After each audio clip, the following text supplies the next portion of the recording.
이 밤에도 하나님의 은혜를 사모하고자 목마른 사슴이 시냇물을 찾듯 갈급한 심정으로 나오신 여러분들에게 하나님의 놀라운 위로와 또 은혜와 복이 충만하기를 주님의 이름으로 간절히 축원합니다. 이 자리에 있는 저와 여러분은 한때 어둠의 자식이었습니다. 소위 말해서 마귀의 종이었던 것이죠. 그래서 우리의 최종 목적지는 마귀와 함께 지옥이라는 곳으로 정해져 있던 존재였습니다. 하지만 저와 여러분을 하나님은 사랑하십니다.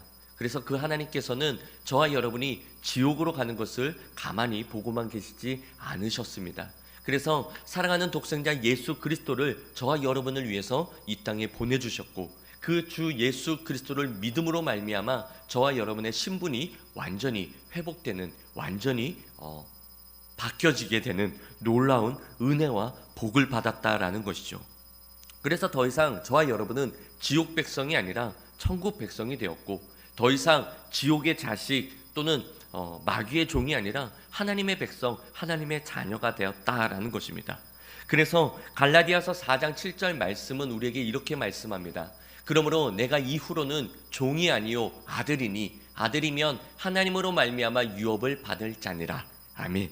우리에게 이렇게 말씀하시죠. 그렇게 우리의 신분이 완전히 바뀌어져 하나님을 아바, 아버지라고 부를 수 있는 놀라운 특권을 부여받게 되었다라는 것입니다. 하나님의 아버지라 부를 수 있는 자녀로서 이제는 하나님의 그 유업을 받을 존재가 되었다라는 것이죠. 그렇게 하나님의 은혜로 저와 여러분은 이 자리에 하나님의 자녀로서 하나님 아버지를 만나고자 이 자리에 나온 줄 믿습니다. 그러므로 우리의 삶은 이전과는 완전히 다른 삶을 살아야 됩니다라는 것이죠. 이전에는 마귀의 종노릇하였다면 이제는 하나님의 자녀로서의 삶을 살아야 하는 것이 마땅하다라는 것입니다. 하나님의 은혜와 사랑을 받은 자로서 우리의 삶이 그러한 삶을 살아야 될 줄 믿습니다. 그렇다면 어떻게 살아야 할까요? 어떻게 하나님의 자녀로서 이제는 우리가 살아야 할까요? 어떻게 사는 것이 하나님의 갚을 수 없는 그 은혜와 복을 받은 자로서의 삶일까요? 오늘 본문을 통하여 크게 두 가지 교훈을 얻고자 합니다. 첫 번째는 하나님의 말씀에 끝까지 순종하는 자가 하나님의 자녀로서의 삶을 사는 것입니다.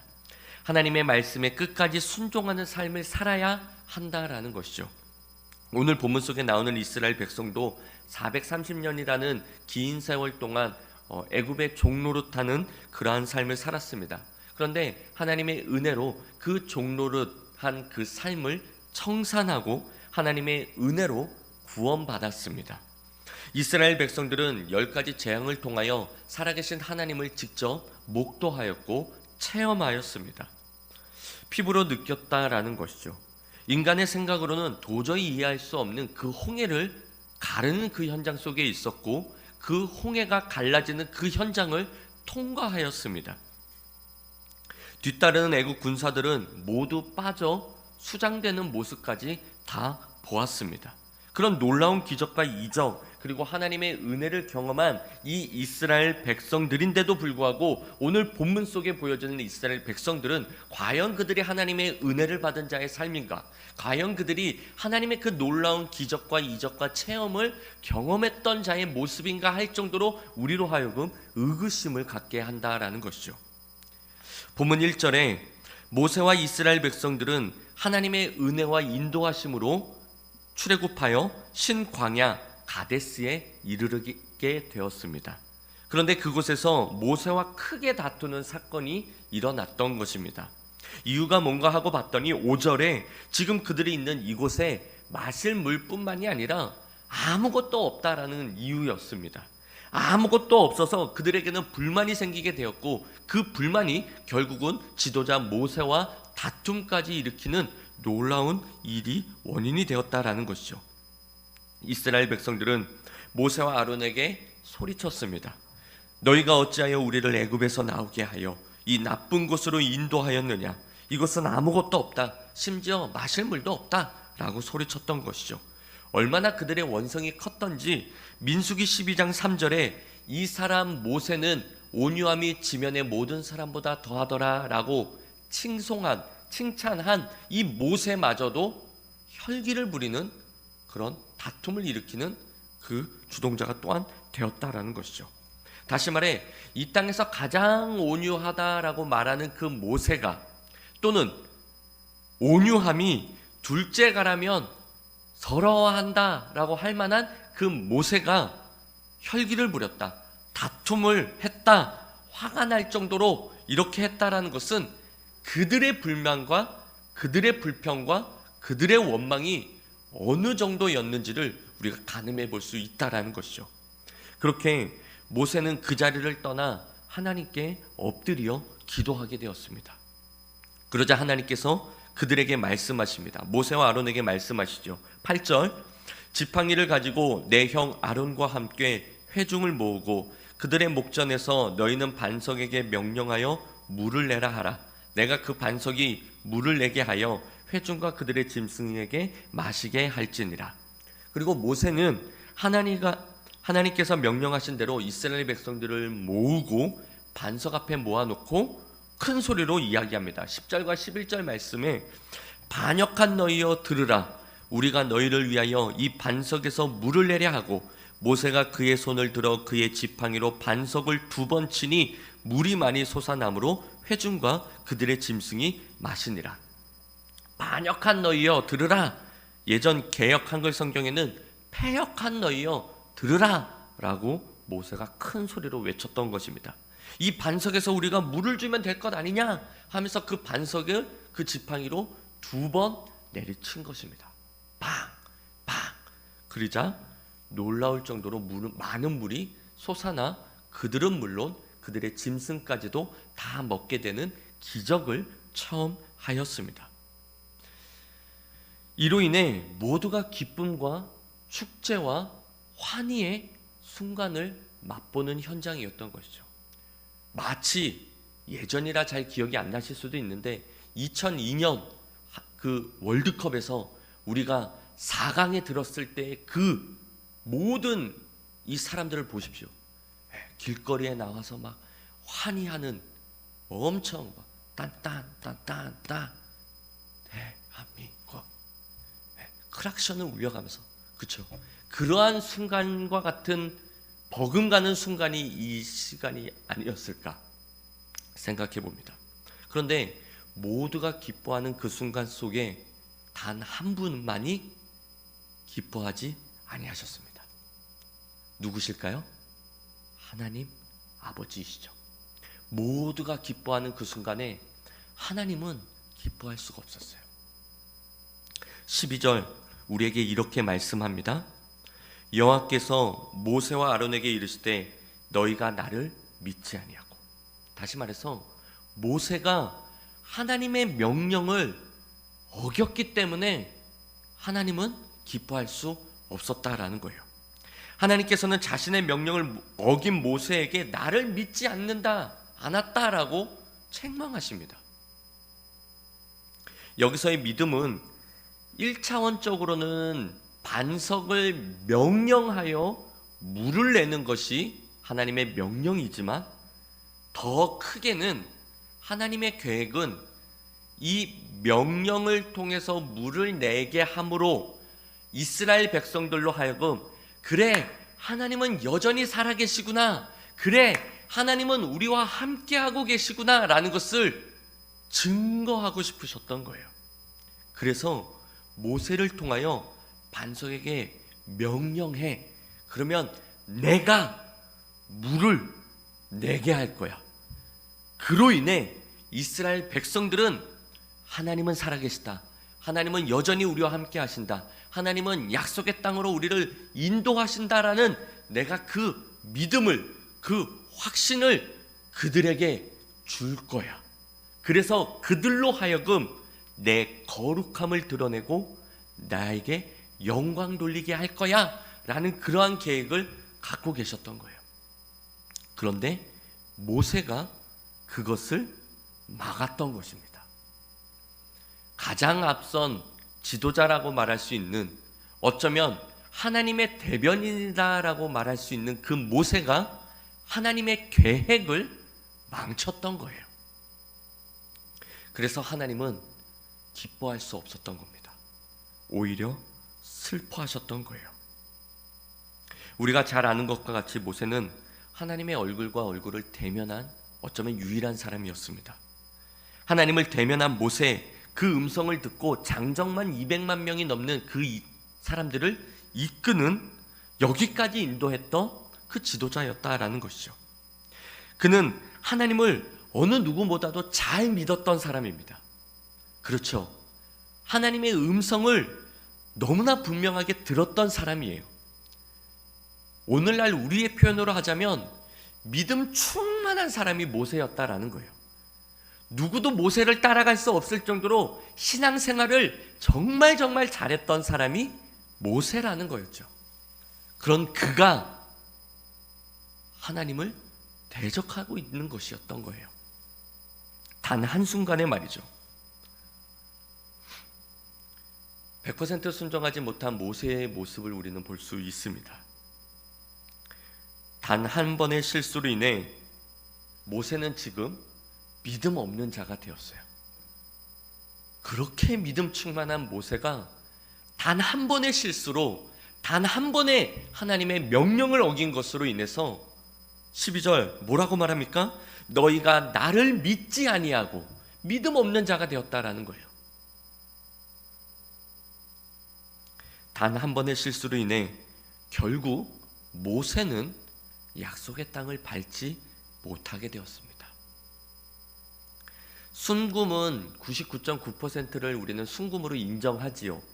그런데 하나님 앞에서의 믿음은 99.999999999%라 할지라도 그 0.000000000 그 1, 그 하나, 그거 어긴 것으로 인해서 믿음 없음이다라고 하나님은 여기신다라는 거예요.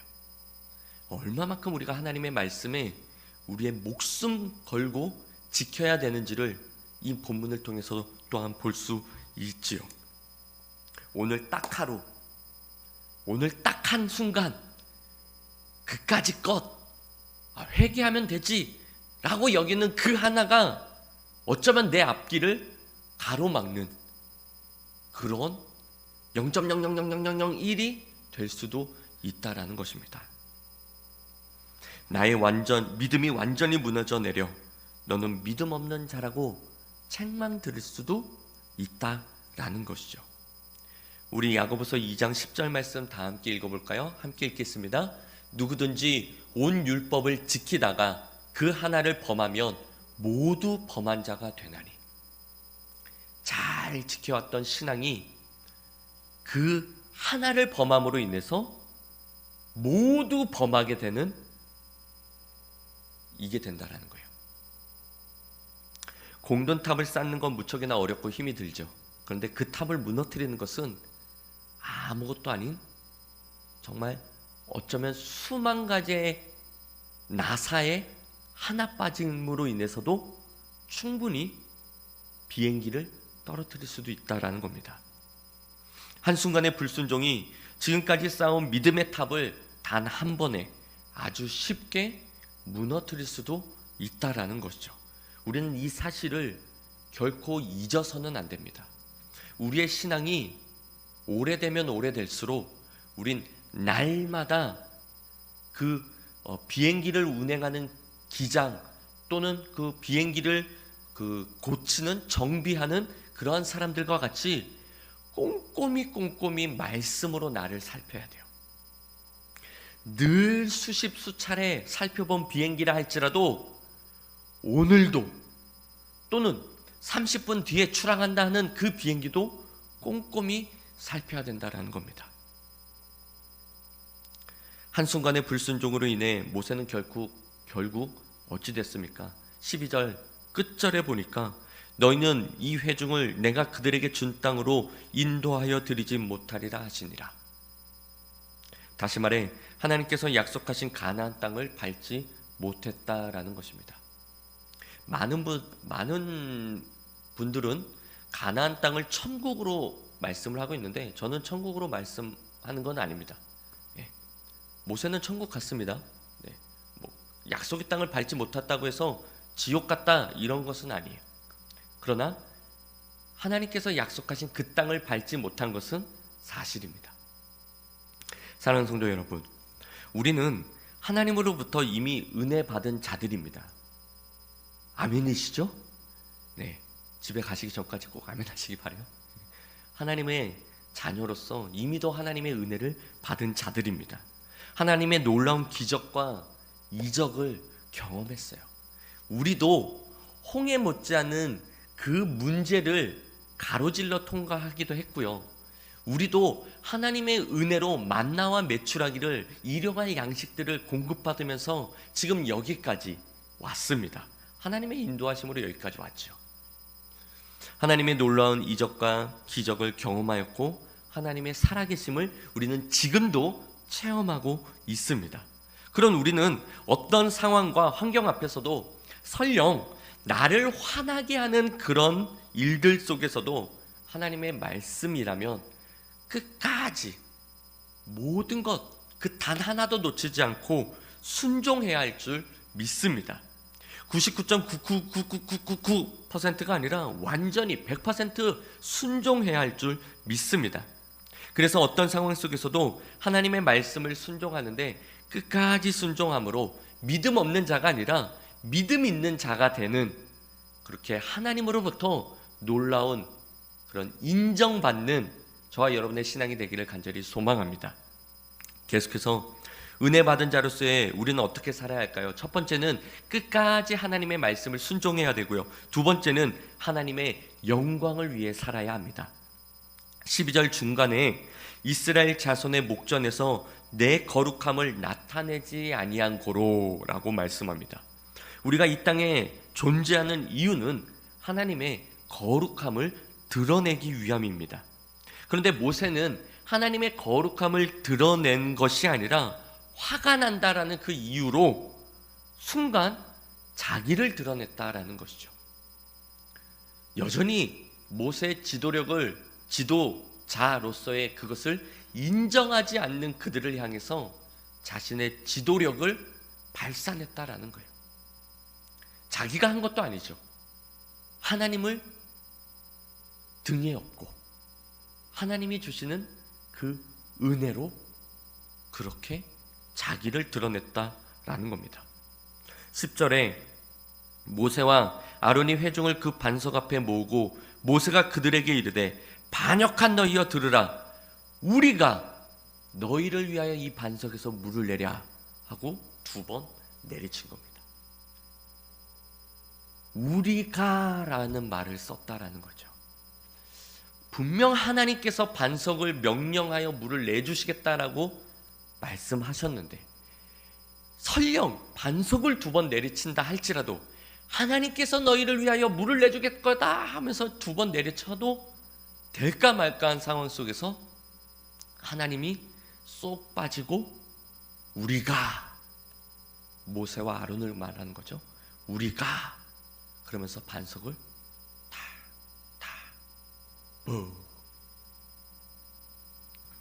우리가 이 땅에 존재하는 이유는 하나님의 거룩함을 드러내기 위함입니다. 하나님께서 왜 우리를 인도하시며 왜 우리를 약속의 땅으로 들어가기를 원하시는 걸까요? 순간순간 예기치 못한 문제와 순간순간 내 앞에 놓여있는 홍해 또는 물이 없는 이런 환경, 상황 왜 있는 걸까요? 하나님의 거룩함을 드러내기 위함입니다. 우리의 삶 속에서 왜 우리의 자녀들의 문제가 내 앞에 있고 왜 우리의 가정에는 평안이 없고 자꾸만 문제가 있는 걸까? 왜 나에게는 이러한 기도의 제목들이 끊임없이 나의 삶 가운데 도사리고 있는 걸까? 하나님의 거룩함을 드러내기 위함인 줄 믿습니다. 나를 드러내기 위함이 아니에요. 그저 내가 하나님 앞에 기도함으로 하나님의 응답을 받았다고 2번 내려쳤다고 해서 물이 솟아났다고 해서 그것으로 내가 드러나는 거기 위함이 아니라 그로 인해서 하나님을 드러내기 위함인 것이다 라는 것이죠. 여러분들의 삶 가운데 물이 없습니까? 여러분들의 광야 인생길에서 아무것도 없습니까? 기도하십시오.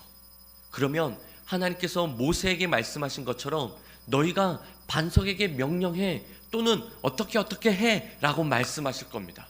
그때 순종하십시오. 그러면 그 다음엔요, 하나님의 거룩을 나타내십시오. 내가 이렇게 했더니 하나님께서 내 기도를 들어주시고 하나님이 나에게 이러한 응답을 주셨어.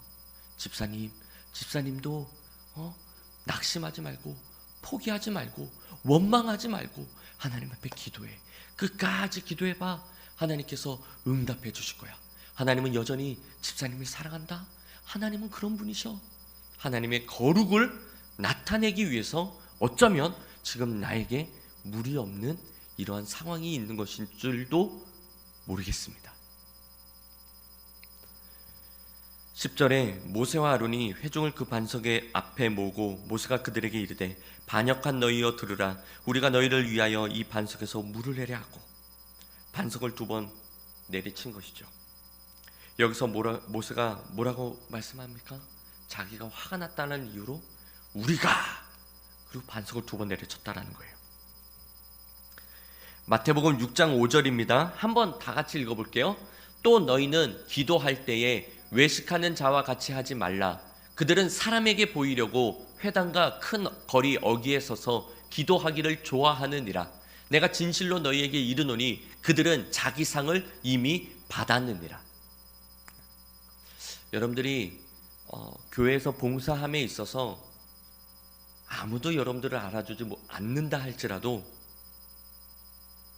좌절하지 마시고 낙심하지 마시고 소위 말하는 섭섭마귀 들지 마십시오. 아무도 몰라줘도 하나님은 다 아십니다.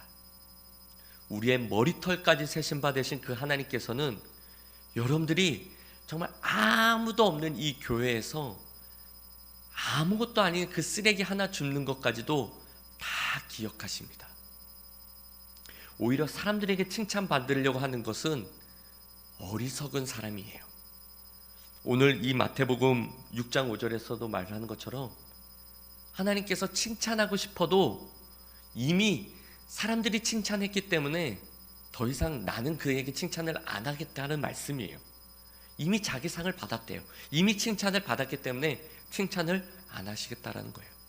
오히려 우리는 어떠한 자세로 나아가야 됩니까? 아유 집사님 어떤 이런 일을 다 했어 라고 했을 때 집사님 그런 말 하지 마세요. 난 집사님한테 칭찬 듣고 싶지 않아요. 난 주님이 기억하시면 족하리. 이러한 마음으로 어쩌면 나아가야 될 수도 있어요. 물론 이렇게 좀 과장되게 제가 말씀드린 거지만 그들이 칭찬한다고 해서 그 입을 막을 필요는 없지만 우리의 마음가짐은 왜 나를 인정해주지 않지? 왜 나를 아무도 알아주지 않지? 이러한 마음가짐으로 할 필요 없다라는 것이죠. 무슨 말씀인지 충분히 전달이 되었으리라 믿습니다. 주님은 다 기억하십니다. 사람들에게 칭찬 듣고자 한 그 일이 결국 사람들의 칭찬을 듣게 된 것으로 끝나는 그러한 우리의 삶이 되지 않기를 간절히 소망합니다. 저와 여러분은 비록 누가 아무도 알아주지 않는다 할지라도 주님이 기억하면 족하는 것 아니겠습니까?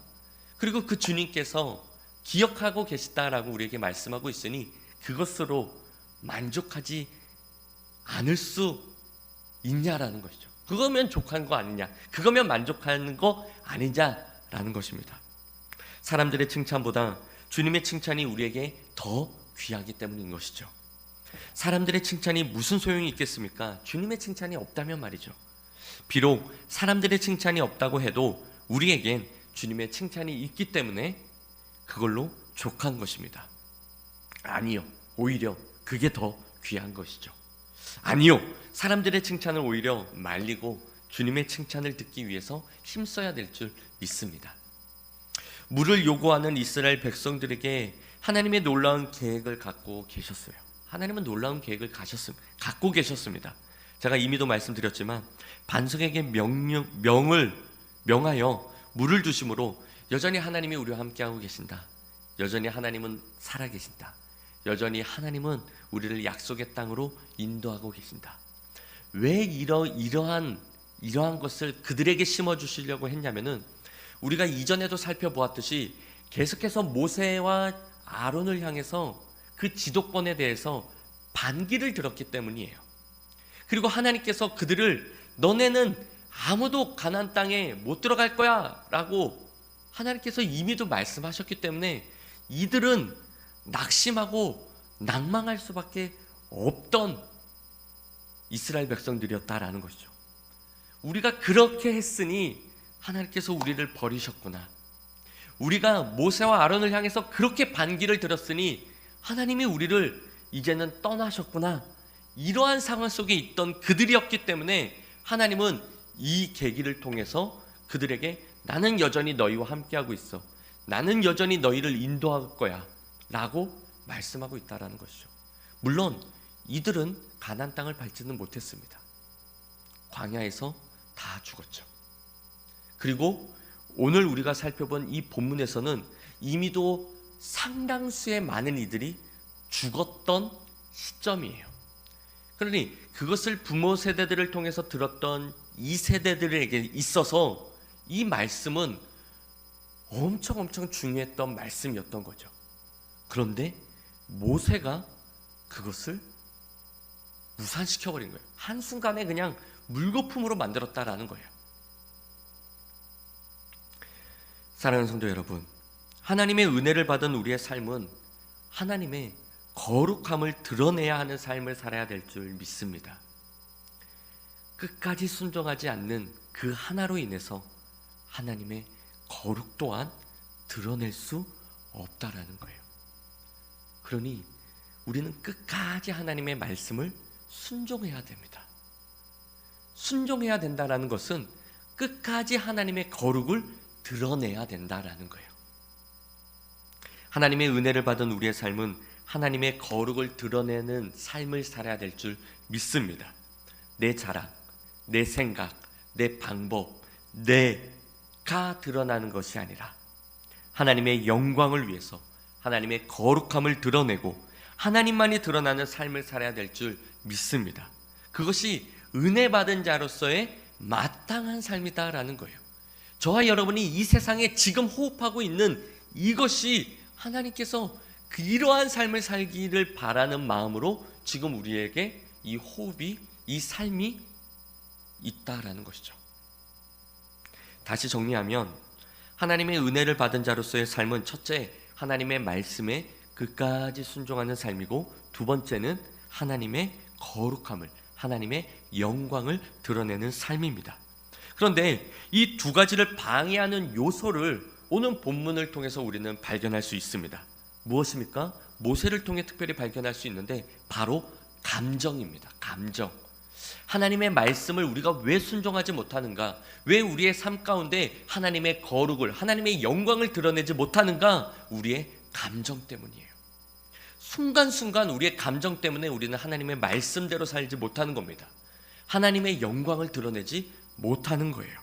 모세는 자신의 분노로 인해서 하나님의 명령을 어기고 자기 감정대로 표출하였습니다. 모세는 자신의 분노로 인해서 하나님의 거룩함을 드러내지 못하고 자신의 의를 드러냈습니다. 결국 은혜 받은 자로서 우리가 끝까지 승리하여 약속의 땅 가나안 땅에 들어갈 수 있는 그 비결은 내 감정을 어떻게 컨트롤하느냐에 따라서 달려있다고 해도 과언이 아니다라는 것이죠. 끊임없이 사단 마귀는 우리의 이러한 약점을 파고듭니다. 여러분들, 순간순간 아무것도 아닌 것에 우리의 감정을 건드리는 것이 어둠의 사탄 마귀의 계략이다라는 거예요. 자녀, 그거 아무것도 아닌데 자꾸만 이 자녀가 우리의 감정을 건드리는 거예요. 나도 모르게 욱하게 됨으로 인해서 하나님의 영광을 가리우게 된다라는 것이죠. 아무것도 아닌 그 인간관계 속에서 우리는 우리의 감정을 컨트롤하지 못하여 순간 하나님의 말씀을 어기고 하나님의 영광을 가리우는 그러한 행동을 하게 된다라는 거예요. 감정 컨트롤이 정말 중요한 겁니다. 그래야 하나님의 말씀에 100% 순종할 수 있고, 그래야 하나님의 거룩함을 드러낼 수 있는 통로로 쓰임 받을 수 있기 때문에 우리는 감정을 잘 다스려야 합니다. 그러면 어떻게 해야 내 감정을 다스릴 수 있을까요? 어떻게 해야 내 감정을 다스려 하나님의 명령대로 하나님의 거룩함을 드러내는 삶을 살 수 있을까요? 한마디로 말하면 죽어야 합니다. 죽어야 돼요. 반대로 내가 살아있기 때문에 우리는 내 감정이, 내 의가 하나님의 영광을 가리우는 그러한 삶을 사는 겁니다. 내가 살아있기 때문에 내 혈기가 나오는 것이죠. 내가 살아있기 때문에 내 감정을 주체하지 못하고, 내가 살아있기 때문에 내 생각, 내 방법, 내 경험, 내 생각에는 이렇습니다 라고 발언한다라는 것이죠. 내가 죽으면 드러날 것이 없지요. 무슨 할 말이 있겠습니까? 내가 죽었는데. 바울은 나는 날마다 죽노라 라고 많은 성도들 앞에서 믿음의 남다른 신앙 고백을 하였습니다. 내가 죽으면 누가 뭐라 해도 입술을 열어 핑계할 수 없지요. 내가 죽으면 누가 뭐라 해도 변명할 수 없지요. 내가 죽으면 지금처럼 조용합니다. 조용하죠. 왜요? 죽었기 때문에. 예수님도 십자가 위에서 침묵하셨습니다. 그 능력 많으신, 전지전능하신 하나님께서 아무것도 아닌 것처럼 십자가에서 아무 말씀 없으시고 그렇게 죽으셨어요. 왜요? 그것이 하나님의 명령이셨기 때문에. 예수님은 죽은 것입니다. 그래서 아무 말씀 없으시고 그 전지전능하신 하나님께서 아무런 능력도 없는 것처럼 그 십자가 위에서 죽으셨어요. 저와 여러분을 사랑하시기 때문에 행여 내가 살아 말함으로 인해서 내 백성이, 저와 여러분이 잘못될까봐 아무 말씀 없으시고 그렇게 죽으셨습니다. 그러므로 우리의 감정을 다스리기 위해선 저와 여러분 역시 죽어야 합니다. 심영래의 유행어처럼, 다행입니다. 여기선 한별이 빼고는 다 아는 유행어예요. 영구 없다. 죽어야 됩니다. 날마다 우리의 신앙이 정말 이 영구처럼 영구 없다, 이러한 신앙으로 살아야 됩니다. 여러분들 다 11월, 12월 요때 다 김장 다 하셨죠? 배추가 소금에 푹 절이지 않으면 주인의 눈에 눈물을 쏟게 만듭니다. 완전히 죽지 않으면 이놈의 배추가 그냥 이리 제끼면 그냥 다시 살아나서 뿅, 소금물이 눈에 튀면 눈물 쏟게 된다라는 거예요. 완전히 소금에 절여야 돼요. 그렇죠? 완전히 죽어야 됩니다. 그래야 이리 젖히면 이리 젖혀지고, 저리 젖히면 저리 젖혀지고, 양념 바르면 그래 바르세요. 이래 돼야 우리가 하나님의 말씀에 그까지 순종할 수 있고 하나님의 거룩을 드러내는 통로로 쓰임받게 된다라는 것이죠. 예전에는 내 자존심이 건드리면 그들에게 내 감정을 숨기지 않았습니다. 눈에는 눈, 이에는 이, 이것이 구약 성경에 나오는 말씀이지, 말씀대로 살아야지 하면서 그를 똑같이 정죄했었죠. 나를 무시하고 나를 욕하는 그들의 말을 그냥 듣고 좌시하지 않았던 예전의 삶. 그러한 말을 들었을 때 어떻습니까? 우리는 그들에게 숫자 공부를 시켜주죠. 10 더하기 더하면 8은 10 더하기 8은 또는 러시아 말을 그들에게 가르쳐주죠. 스키. 네, 이해되시죠? 또는 수박은 씨를 발라 먹어야 된다라고 그들에게 건강을 생각해 주죠. 박씨 그런 말들을 했었죠. 그런데 이제는 하나님으로부터 갚을 수 없는 그 은혜와 복을 받았습니다. 이전 것은 지나갔으니 보라 새 것이 되었다라는 것이죠. 누가요? 저와 여러분이요. 내게 100데나리온 빚진 그들을 탕감해 주는 것 너무나 당연하다라는 것이죠. 우리는 1만 달란트를 빚졌는데 하나님의 은혜로 그런 저와 여러분을 구원해 주셨으니, 탕감해 주셨으니, 내게 빚진 그 100데나리온 빚진 그들을 향해서 우리는 인내할 수 있는 거죠. 오히려 그들을 사랑할 수도 있습니다. 내 감정이 앞서다 보면 하나님의 말씀에 결코 순종할 수 없습니다. 내 감정을 앞서게 되면 하나님의 거룩함을 드러낼 수도 없습니다. 그러므로 내 감정보다 우선시 되어야 될 것은 하나님의 말씀이고 하나님의 거룩, 하나님의 영광인 줄 믿습니다. 하나님의 은혜를 받은 저와 여러분, 왜 우리라고 해서 우리의 감정이 없을까요? 왜 우리라고 해서 우리는 왜 심형래처럼 죽어야 되는 걸까요? 우리도 살아 있습니다. 하지만 1만 달란트를 빚졌기 때문에 주님이 그러한 삶을 사셨다면 우리도 기꺼이 날마다 우리의 삶 속에서 나는 십자가 위에 주님과 같이 죽고 있다라는 그러한 마음으로 내 감정을 드러내는 것이 아니라 하나님의 말씀으로 더 앞세우고 내 감정이 드러나려고 하는 그 순간에 하나님의 영광을 드러내야지라는 그러한 의식 속에 하나님의 거룩함을 드러내는 저와 여러분, 하나님의 은혜를 받은 저와 여러분, 끊임없이 나를 부인하고 나를 비워 내 감정을 잘 컨트롤하여 하나님의 말씀에 끝까지 순종하고 하나님의 거룩을 드러내는 저와 여러분 우리 모두가 되시기를 우리 주님의 이름으로 간절히 축원합니다.